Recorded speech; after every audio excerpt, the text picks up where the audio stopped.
who were the builders of the wall? So who were the people that were doing it? So we see that they are from many different backgrounds. There's high priests. There's this fellow named Elishibub and his brothers. We notice that the leaders worked. And it doesn't specify if the leaders were out there, chipping on the rocks or however they did it, lifting the rocks, or if they were supervising.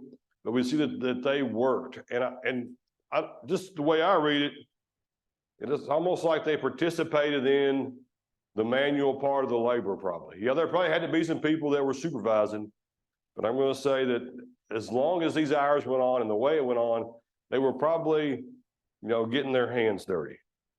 Also, we see the Levites. They were some of the people that worked on the wall. The temple servants were also recruited to work on the wall.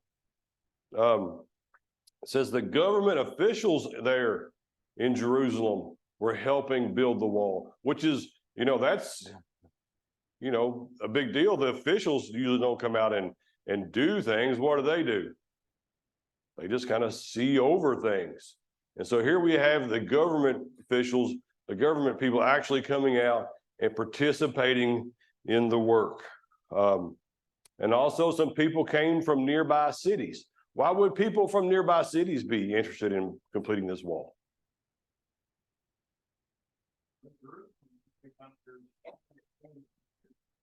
All right, it's their center point of security. If you lived in a nearby city and there was a time of threat, you could do what? Go to Jerusalem there for safety. Also, you would want to go there to worship as well. And so we also see that rebuilding this city is it's not only going to be for their safety, I think, but it's also going to be for their, the self-esteem of the kingdom, illustrating and showing, that God is with them. So they would all be interested. We also see that businessmen were there working on it. There were people that were jewelers, perfumers, merchants. And so this is a very diverse group of people working on this wall, right? So can you imagine that you bring in somebody that's a perfumer, and it's really kind of hard for me to understand what the perfumer was, but maybe like an old-fashioned pharmacist type person is what I understand. Maybe not just making perfume, but they obviously didn't have the technology and the understanding of chemistry that we do. But can you imagine that one of these people would be really good at being a stonemason? What about a jeweler? I mean, jewelers work with really large, heavy objects, right? They don't. They probably were working with gold and silver and melting it and shaping it in different things. So their skill set is not at all, towards, being a mason and building a rock wall. And has anybody ever here tried to lay rock? It's not just something, it's a skill that you have to acquire. And so we see that these people, all from all these different backgrounds. We also see people came from places like Jericho and Gibeon and other places. And also here we see in verse 12 that even some of the women were out there helping. And I don't know that I can fully understand how they did this, but I'm sure they had to, in order to get a big rock up on top of another, they had to build up some dirt and lift it up in different stages because they didn't have, the same kind of equipment that we have today. And so this was a massive undertaking, and it seemed like everybody in the whole community was there working on it. Any thoughts or comments on that? Anything we think we can learn from that?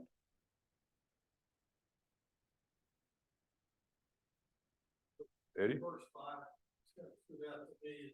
He talked about how the leaders were involved, but there was one particular group that said it wasn't. In the last part of verse 5, their nobles did not support the work.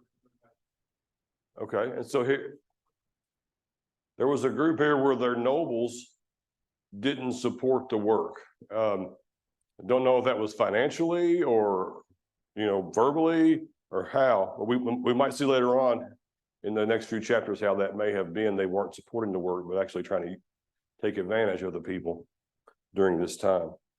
One of the thoughts I thought about this was, I was thinking about the people that were doing this work that didn't have the skill to do it. Have you ever been in a situation where maybe you were going to teach a Bible class or try to teach somebody the Bible and you said, that's not the kind of thing I can do? Have you ever thought that? I've thought it. I'm thinking it right now. I mean, I'm not the skilled speaker or a teacher or a scholar by no means. But these jewelers were out there laying rock. If a jeweler can go build a stone wall to further the kingdom of God, why can't we do things that we're not good at? And when we start doing things we're not good at, obviously we get better, and some people are going to just be better at doing some things than others. If you look back, if you go to the first grade and you have we used to have field day and you'd have a race, right? And some of the kids were just fast as lightning. And some of the kids couldn't even run. It looked funny, but you could work with those kids. You know what? They could get better. They weren't going to be Olympic athletes, right? But they could get better at it. They could participate. That's the way maybe I am at teaching class. I'm not very good at it. I'm the kid that's going to run and fall down when I'm teaching class. But if I work it, I can do it a little bit. So we can all get better at our skills is what I'm trying to say. And so we need to be willing to work, even though it's not something that we're trained at specifically or good at. We can work on that. That's kind of the thought that I got from all these various people doing these different jobs. It'd be the same way if I asked you all to come help me lay some stone, right? You'd be like, I don't have a clue how we're going to do that. These beautiful rock walls, those guys know what they're doing. And so even though they didn't know how to do what they were doing, they did it and they were successful because God was there blessing their work. That's all I have to say. Any other comments? All right, let's look at some. So what part of the wall did these different people build? If you go through and you read through this chapter, to me, the interesting thing in this chapter is listing all the different kinds of gates. There was the gate like the King's Garden. There was a gate by the Tower of Furnaces. I read where that's where their bakery was. I wouldn't have thought of that, why they needed furnaces, but it makes sense.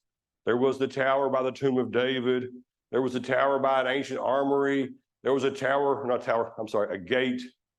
gate by all these places. There was a refuse gate. I wouldn't want to live next to that gate. I would rather live by the garden gate. But so we see all these different gates. And so you think about this city, there's all these, you go out of this city from all these different directions and all these different gates that had to be built. Some of them were called the Fish Gate, the Valley Gate, the Fountain Gate. And so all those things were, they were listed. Another thing we noticed is that the people built the part of the wall that was close to their house. And that logistically makes sense. Why? There's a couple of reasons, I think. Why does that make sense to do it that way? Eddie? First of all, it's easy for them to get to it. You had to work on the other side of the city. You're wasting a lot of time traveling to get there. All right. That's a good point he makes. It cuts down on the commute, right? They didn't have New Circle Road, but they had to walk. And so they could easily get to where they were working. What would be another reason you would want to work on the part that's close to your house? Close to your house. There's a phrase in the construction industry you might not want to hear. You know what it is? You can't see it from my house. Whenever you mess up, that's a phrase people will say, well, you can't see that from my house. You didn't want to hear that, did you? But does that make sense why you would build it close to your house? Because now they can see the wall from their house. Let's do a good job, because you know what? In 3 generations, our family will still be living here. They can look over and say, we built this part of the wall. And look how it looks, how it's still standing. So I think that's another reason. an internal motivation to make you want to do a good job. That's some other thoughts. Absolutely.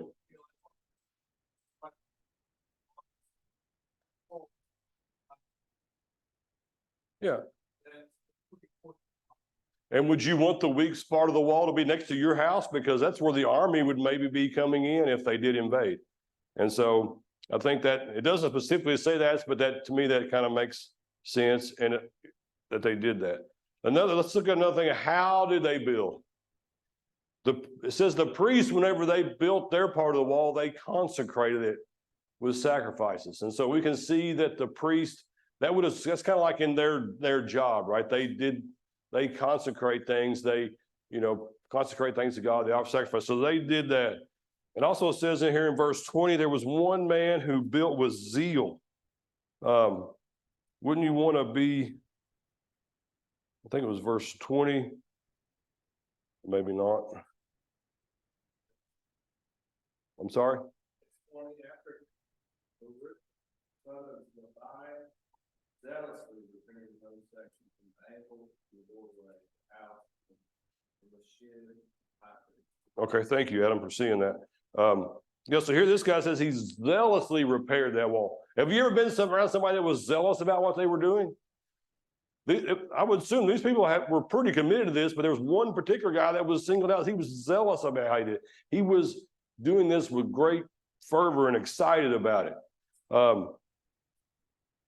Some of these people built with cooperation of their nobles, and some people had to do it without the cooperation of their nobles. There were two groups that finished their section first. And you know what they did? They went home and said, whew, we're done. No, they went and helped somebody else finish their section. And then it talks about there were some sections of the wall that were only partially destroyed and only to be, kind of like partially built back, but there were other sections that were completely destroyed. And so we see this is kind of what I get from chapter 3. If you want, go back and read it. It's a lot of names and families and gates. It's good to read it, but we're not going to spend our time here doing that. Any comments on chapter 3?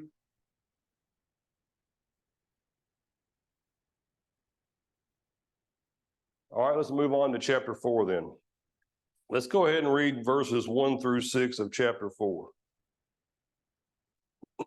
Now it came about when Sanballat heard that we were rebuilding the wall, he became furious, very angry, and mocked the Jews. And he spoke in the presence of his brothers and the wealthy men of Samaria and said, what are these feeble Jews doing? Are they going to restore it for themselves? Can they offer sacrifices? Can they finish in a day? Can they revive the stones from the dusty rubble, even the burned ones? Now Tobiah the Ammonite was near him, and he said, even what they are building, if a fox should jump on it, he would break their stone wall down. All right. So we'll stop right there and then talk about that. So here we see that Sanballat, when he sees this, he's angry, he's furious. He didn't want them to rebuild the wall. We don't know exactly why. I'm going to assume that had something to do with his power. He was maybe feeling he was having his loss of authority in that area. Maybe he was jealous. And so we see all these reasons are reasons that people see good things going on and they want to stop it, right? They see this was going to be a good thing for the people of Jerusalem, but he was jealous of it. He thought he was losing his place there. And so he wants to stop it. And so he becomes angry. And what's the first way that people try to stop things from happening? They use their mouth, right? It says he was ridiculing them. He says that he talks about them being, what are these feeble Jews doing? What's that mean to be feeble? What do you, if I say that somebody is feeble, you think of weak, right? Could somebody weak build a stone wall? What are they doing? They're wasting their time. How are they going to even be able to get food to eat because they're all over here working on the wall? You're going to be hungry, right? Weak, feeble. Look at you all, what you're doing. You're weak and you're feeble. You can't do that. You all need to be out looking after your crops because this winter's coming and you're going to starve to death. Another thing he says, then he kind of questions this idea, if he even thinks they can do it. Can they build it in a day? So if you can imagine from the outside, you come along and everybody has quit doing their job and they're working on this. That doesn't seem like something that would be very sustainable for very long, right? If we all quit our jobs and started building something, eventually what's going to happen? Our bank accounts are going to run out. We're not going to be able to pay our bills. We don't grow crops anymore, but we won't be able to go down to the grocery store and buy groceries. But these people were so dependent. They were growing their crops. And so it's like you can't get this done in a day. And I also think he says something about kind of the offer of sacrifices. Maybe he was trying to say in that, maybe you all are foolish that you all think that you can regain the favor of God by rebuilding this wall. Talks about the idea that we just talked about they couldn't build it in a day. Then he says, can they even revive the stones and the burnt ones? So these stones, if you can imagine, I would say that whenever they toppled these walls over, some of the stones probably broke, right? Some of them, when they burned it, that probably weakened some of the stones maybe. I don't know exactly what kind of rock they have there. Some stones, when they get hot, it weakens their structural integrity. Maybe some of them had burnt and broken. You all don't have good materials to build. Look at this. Have y'all ever heard the term, you can't make a silk purse out of a sow's ear? We've all heard that, right? And so they're saying, you don't have the good enough materials to build this wall. And then he was making fun of the quality of the work. He said, even if a fox jumps on it, it's going to fall over. Now, do you think any of these things could be discouraging to the Israelites? Sure, because I'm thinking this is some of the stuff they've already thought about in their own heads, right? Can we get this done? Are y'all sure we can rebuild this? What are we going to do? What are we going to do for food while we're doing this? Who's going to take care of my wheat crop out here? Who's going to see after my lambs in this field? We're going through lambing season, getting ready to start, or the wolves are going to come in and start killing our sheep. They were probably looking at those rocks. It's like, man, how's this going to work? Whenever he said, what you're building, a fox could jump on, there's probably got a couple of perfumers and jewelers sitting there with a big rock going, what do we do with this? If I set this here, it's going to fall over. So all these things, I think, were the things that could have, hurt the progress of the Jews, cause them to, doubt themselves. Now, what about us as Christians today? Have you ever felt inadequate? Have you ever think that the work you're doing is not going to amount to anything? If foxes jump on it, it'll fall over. It's just barely, held together. The thing we have to trust in God, and we have to see that we have the same. I guess I'm trying to say we have the same kind of doubts to overcome that they did. And there are people in the world that are probably saying the same thing, right? Similar to us that, was being said to them, maybe not in direct terms. And so apparently all these things are said publicly in front of the Jews, just so that it can discourage them, right? And so we see here in verse 4 of chapter 4, we see that Nehemiah is going to pray to God, and we're going to read his prayer here. It says, "Hear, O our God, how we are despised. Return their reproach on their own heads and give them up for plunder in a land of captivity. Do not forgive their iniquity, and let not their sin be blotted out before thee, for they have demoralized the builders. So we built the wall, and the whole wall was joined together to half its height, for the people had a mind to work. So here we see that Nehemiah prays this prayer, and he tells God, look how we're despised. And he asks God to return their reproach on them, to cause them to be captive in a land, to be plundered, not to forgive their iniquities. And because he says all this because they have demoralized the builders. So I think that we can see that their tactics were working a little bit, right? Because it says that it had demoralized them. And so Nehemiah is going to have to build them back up, and is going to pray to God to help do that. Any thoughts or comments on these verses? Eddie?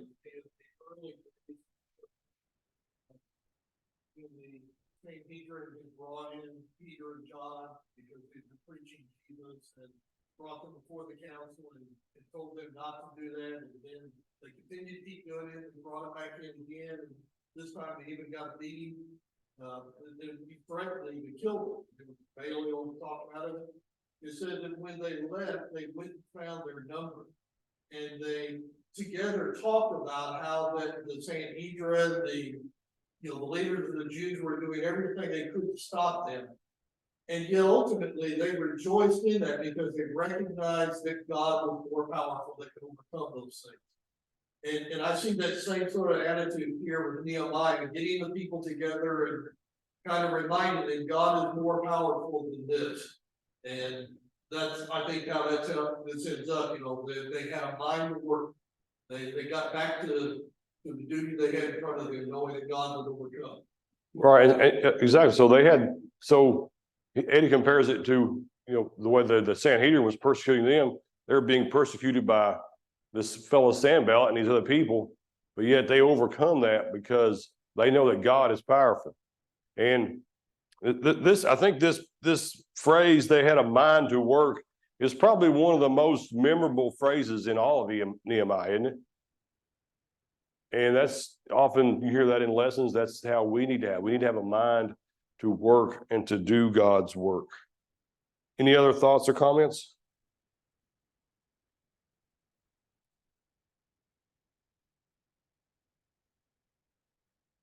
All right, let's look at verses 7 through 14 then. Now it came about when the Sanballat, Tobiah, the Arabs, the Ammonites, the Ashdodites heard the repair of the walls of Jerusalem went on, and that the breaches began to be closed. They were very angry, and all of them conspired together to come and fight against Jerusalem to cause a disturbance in it. But we prayed to our God because of them. We set up a guard against them day and night.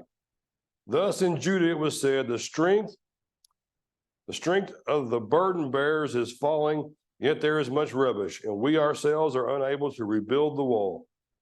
And our enemies said, they will not know or see until we come among them, kill them, and put a stop to the work. And it came about when the Jews who lived near them came and told us 10 times, they will come up against us from every place where you may turn. Then I stationed men in the lowest parts of the space behind the wall and exposed places, and stationed the people and families with their swords, spears, and bows. When I saw their fear, I rose and spoke to the nobles, the officials, and the rest of the people. Do not be afraid of them. Remember the Lord who is great and awesome, and fight for your brothers, your sons, your daughters, your wives, and your houses. So now we see that their ridicule of them didn't work. Now they're going to try to stop them militarily. And so we see that it lists all these group of people. And one of the things I read, that these were the people from the north, the northeast, the south. So from all the people that were living around that area are now angry, and they want to come and put a stop to this. And so their plan is to come in and to, attack them. And apparently some of the Jews living in the area or other people came and were repeatedly telling them, as it says, they told them 10 times. And so they kept getting this news, hey, they're coming, they're going to try to stop this, they're going to attack you. And so they're going to come, they're going to try to, if you come in and attack the people and, maybe we can get them to stop building the wall now before they finish it, because we see that it's, that they're having success. And the enemy is planning on doing this by stealth, right? Because it says here, they will not know or see until we are coming upon them. So they're trying to come on and do this by stealth. But because these people came and told Nehemiah, what's he able to do? He's able to it says he puts people in the low places. And I think that this means that like where the wall was not as tall as other places. So he puts people in those areas. So here we have, maybe the wall's a little taller over here, and there's a area where it's not, quite tall enough yet. So he puts, his army people, his soldiers there, and behind the parts of the wall where it's not yet completed yet. And so I think when the people come and see this, if you're going to come sneak up on somebody and attack them, and when you get there, they're standing there with their weapon, what has that done to your plans? Well, we've lost the element of surprise, right? And so we see that that kind of, throws a wrench into their gears. And we also see here in verse 9, it says, but we prayed to our God, and because of them, we set up a guard against them day and night. I think this is a repeated thing that we see throughout this, is they pray to God and they take action. They don't just pray to God and do nothing, right? But they pray to God and they take action themselves. It's real easy just to pray to God for something and then do nothing, right? And oftentimes I think that's what Christians sometimes have a habit of doing. I pray that you be with these people. And then nobody ever is with those people. I pray that you do this, and then we don't. I pray you help this congregation grow, but yet we don't do anything to make it grow. So I think that we have to be praying and taking action in those things.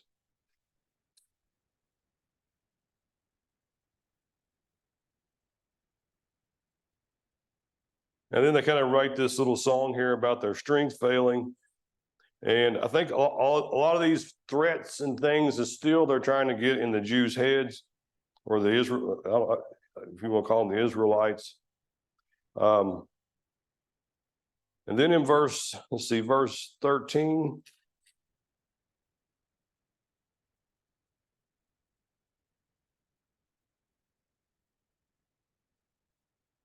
That's 14.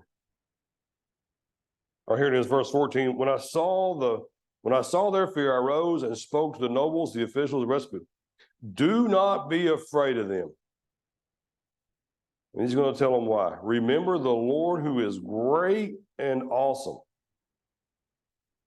He didn't say don't be afraid because you all are the best soldiers that have ever been trained. Is that what he said? Because they weren't. More than likely, they weren't military trained people. They probably had some skills, but he says, do not be afraid because the Lord is awesome. And also he says, and fight for your brothers, your sons, your daughters, your wives, and your houses. Don't be afraid because God is awesome. And you got something worth fighting for, right? It's the idea that they're going to defend, I guess, the things that are most important to them. If somebody were to come up and try to take your car, you might resist, but guess what? It's a car and they make them every day. If somebody were to come up and try to take one of your children, what are you going to do? You're going to fight them to the death, right? And so we see he's motivating them to fight for these things that are most important to you. Any thoughts or comments on that?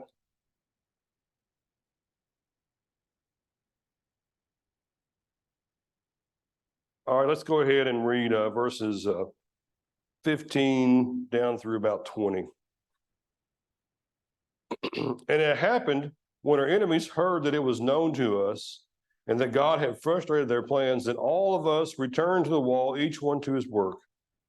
And it came about from that day on that half of my servants carried on the work, while the other half of them held spears and shields. The bows and the breastplates and the captains were behind the whole house of Judah. Those who were rebuilding the walls and those who worked carried burdens, took their load with one hand doing the work and the other holding a weapon. As for the builder, each wore his sword girded at his side as he built, while the trumpeter stood near me. And I said to the nobles, the officials, and the rest of the people, the work is great and extensive, and we are separated on the wall, far from one another. And whatever place you hear the sound of the trumpet, rally to us. Our God will fight for us. And so here we see that the enemies, their ridicule of them didn't work. Their plot to overtake them militarily didn't work. And so all these things have failed. They're going to give credit to God. They're going to go back to building the wall, but they're going to continue to keep their weapons with them.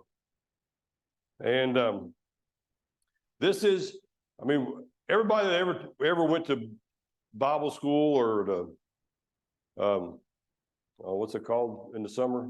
Vacation Bible school. This is a story that we're all familiar with, right? We all have probably acted this out in our classrooms. Where you would have, a tool in one hand and a spear in the other. You'd be, there to build this. It's the idea that they were working with one hand and had a weapon in the other hand because they were prepared. They were defending and building at the same time. And also, there's something interesting that I had never really thought about before. Talk about this trumpeter, this guy that would blow the trumpet. And so if you can imagine, it's not a huge area, but it's not small. Jerusalem, I've never been there. But so if you're all spread out all around the edge of this perimeter of the city, building this wall, and an army came up and attacked like one point of that wall, it might be easy for them to get through, right? Because there's not a lot of people there. So they had this system where they would blow the trumpet. And if you heard the trumpet, what was everybody supposed to do? You run to the sound of that trumpet, right? To defend that area. And so they had this, and we're told these military type plans, they had how they were defending the city. And this may have been common under siege and that kind of thing, but I kind of found that interesting that they would do that.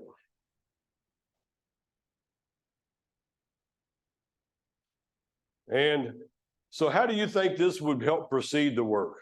Would this speed up or slow down the building? Have you ever tried to make anything and do any kind of work and you gotta, I don't know what you can compare it to, holding a baby, wash the dishes? You ever try to do something like that? It makes it more easy, doesn't it? No, it doesn't. It makes it more difficult. And so we can see that this is an obstacle to their work. But what do we see that they do? They're going to continue to push forward and overcome this obstacle, no matter what obstacle is put in front of them. All right, let's go ahead and read 21 through the end of the chapter then. So we carried on the work with half of them holding spears from dawn until the stars appeared. At that time, I also said to the people, that each man with his servant spend the night within Jerusalem, so there may be a guard for us by night and a laborer by day. So neither I, my brothers, my servants, nor the men of the guard who followed me, none of us removed our clothes and took his weapons even to the water. And so I think we see here that they kept on doing this work. And then because prior to this, some of the people from outside the city apparently were coming and going, as you might imagine. But now they're going to sleep there at their job. So when did it say they started? At dawn, right? And then they worked until the stars came out. And it says they slept right there at their post where they were working. And it says that they didn't even change their clothes. They didn't take their clothes off, and they took their weapons even to water. So I don't know if that means that, maybe they went to the water to take a bath, but they took their weapons with them, or maybe they went to the water to get a drink.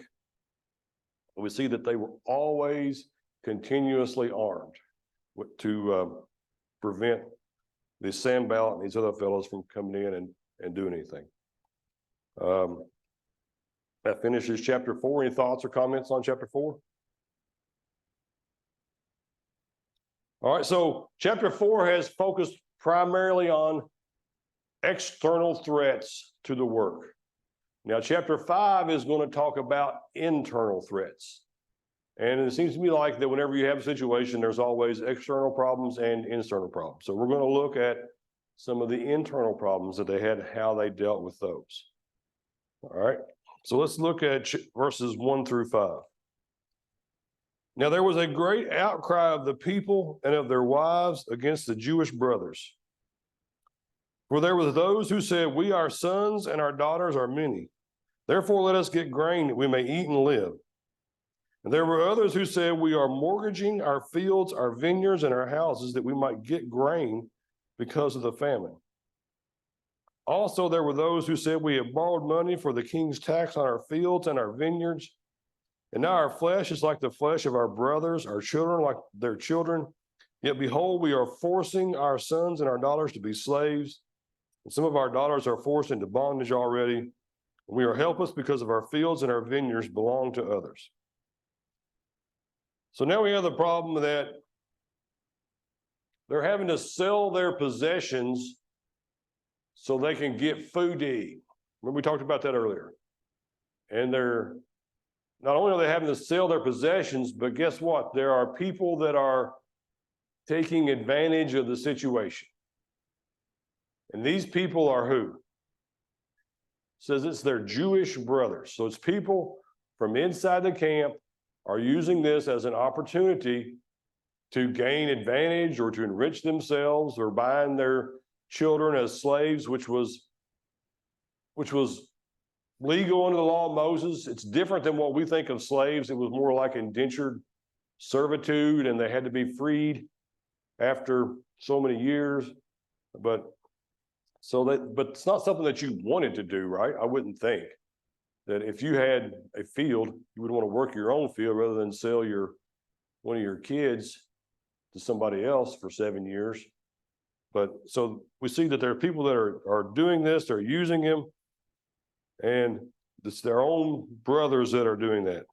And another thing they were doing is because apparently they had to pay some taxes to their government, to the Persians for their field. And they had actually borrowed money. It sounds to me like you had to pay that like pre-tax on your property maybe. So they had to borrow money to pay that so they could have their fields, and they still owed on that. And so they're going into debt, personal debt. They're struggling. They're selling their kids. And this is a problem, right? They're upset about that. Wouldn't we be upset about that? So let's look and see how and this was brought on, part of it was brought on because under the law of Moses, you were to loan things to the needy to help the needy, not to get interest or to gain. And so I don't know. So we're talking about a basic needs being supplied, a loan for those basic needs, not necessarily where you go out and borrow money to buy a field, but to supply someone's basic needs. And so we see that the people there, that was forbidden under the law of Moses, but we see that the Jews are violating, some of these Jews are violating that law by doing this to their fellow brothers. And also, if you think about it, if we're in this community together and you all are building the wall, and so say that other people are helping, and they're going to take advantage, everybody gains from that, right? And so here you have some people that are just going to take advantage of the people that are helping the whole city of Jerusalem. And so that's kind of where we are. And so now we're going to see how Nehemiah responds to this in verses 6 through 13. It says, then I was very angry when I heard their outcry in these words. And I consulted with myself and contended with the nobles and the rulers and said to them, you are exacting usury each from his brother. Therefore I had a great assembly against them. And I said to them, We, according to our ability, have redeemed our Jewish brothers who were sold to the nations. Now would you even sell your brothers that they may be sold to us? Then they were silent and could not find a word to say. Again, I said, the thing which you are doing is not good. Should you not walk in the fear of God because of the reproach of the nations, our enemies? And likewise, I, my brothers, and my servants are lending them money and grain. Please let us leave off this usury. Please give back to them this very day their fields, their vineyards, their olive groves, and their houses. Also the 100th part of the money and of the grain, the new wine, and the oil that you are exacting from them. Then they said, we will give it back and will require nothing from them. We will do exactly as you say. So I called the priests, and they took an oath from the city that they would do according to this promise. I also shook out the front of my garment and said, thus may God shake out every man from his house and from his possessions who does not fulfill this promise. Even thus may he be shaken out and empty. And all the assembly said, amen, and they praised the Lord. Then the people did according to the promise. So Nehemiah, when he hears about it, he gets angry. And then I guess it says, I consulted with myself, which to me kind of sounds like he sat down and thought about what to do. He may have prayed about it, we're not told here. But then he goes to the people that are doing this. And who does it say these people are? The nobles and the officials. So I would assume the nobles are the people that would have had money. The officials would have been people in the government, the people that had control over resources. And so we see both of these groups are using their power to gain monetarily against people, from people that they shouldn't be doing that from. And so, and we've already talked about how this was forbidden under the law of Moses. And apparently, if you read this, it sounds like Nehemiah and some of his friends had even gone and bought some of the fellow Jews that had sold themselves into slavery and freedom. Is what it sounds like to me. And so he's making the point, do I need to go back and rebuy the people again and release them from this burden? Eddie? Okay. Israel, God had redeemed, God had released them. And yet now you have people among them that were putting them back in slavery again. And Nehemiah is showing the irony of this, that God had released the entire nation, but now they're turning around and imprisoning them again. All right, so either way, he's showing the irony that people are freed and now they're back in bondage because of what? Because of their actions. God had been gracious to free them. If Nehemiah had freed them, he had been gracious. And now because of their selfishness, he's putting them back into bondage. And all those people have been freed from the Babylonian bondage, right? And so they ought to understand what it was like to be, a slave or in bondage. And now they've been, even though they're still subject to the Persians. But yeah, I think the whole point there is this irony of them going back into bondage. Also, I think he refers back here that the enemies maybe get some wind of this and get some comfort from this, right? If your enemy starts having internal problems, that's good news for you, right? And so maybe he's referring to that. And then he tells them to return their belongings, and they say they agree to do it. And he says, stop exacting this usury. And it says this 1/100th or a 1%. That doesn't sound like a real high interest rate, does it? But we don't know. Some of the things I read that may have been compounded monthly or over a short period of time. And so, if you pay 1% monthly, that would be, not, if I'm not going to do the compounding math, that would be a little over 12%. So he tells them to return that, and they all agree to do it, and they take an oath. And how does he at the end of this section, he gets up and he gives them I don't know, a physical example of something that he expects God to do to them if they don't do this. He takes his coat and somehow he shakes it out, like he empties his pockets, I think, is the idea, and says, may God do to you what I've done to this coat if you don't do this, that you'll be shaken out and you'll be left without anything, is the idea that I get from that. Any thoughts or comments? Eddie? To me, this whole section is talking about the fact that there were people that were thinking of themselves first. And Nehemiah is telling them, no, it says you need to think about the community first. This is God's kingdom, these are God's people. Emphasizing this idea, that our flesh is their flesh. And you need to think about what's best for the community instead of what's best for yourself. And how do we transfer that idea to us today in the church? Do I think about always what's best for me, or do I think about what's best for the whole group? Would I use that? And I don't know if I've ever seen anybody do this, but I think I've heard of people talk about how someone would use that to gain, even monetarily, their position in the church. I know we have TV evangelists and that type of thing, but I'm talking about in Christ, in this a local church. We wouldn't want to, do that. And I don't know if I've ever seen that, but okay. So I guess we're done there. So we'll start back there next week. Thank you all for your participation.